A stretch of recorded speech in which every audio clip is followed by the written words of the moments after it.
Hello everyone, welcome to my channel.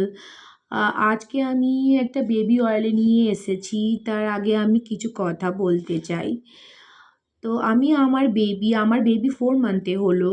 আমি আমার বেবিকে সরষার তেল ইউজ করতাম, ঠিক আছে। তারপর ইউজ করার পর তারপর দেখলাম কি ওর একটু একটু র্যাশ বেরোতে স্টার্ট হলো।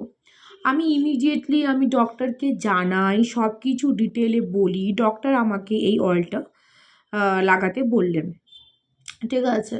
এই অয়েলটা লাগানোর পর বেবিকে ইউজ করার পর খুবই ভালো মানে লাগলো আমার। তো আপনারাও এই অয়েলটা আপনাদের বেবির জন্য ইউজ করতে পারেন।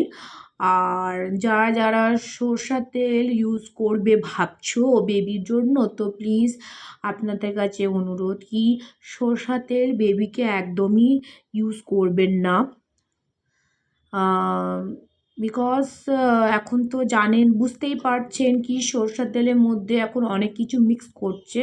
সেই জন্যে সরষের তেল একদমই ইউজ করবেন না বেবির জন্য। আর আপনারা যা বেবিদের জন্য ইউজ করবেন, সোপ বা অয়েল যা ইউজ করবেন, ডক্টরকে জানিয়ে ইউজ করবেন, এটাই বেটার হবে।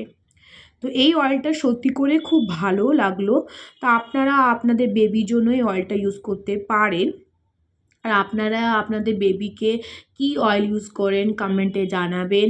ভিডিও ভালো লাগলে লাইক, শেয়ার অ্যান্ড সাবস্ক্রাইব করে দেবেন। Thank you.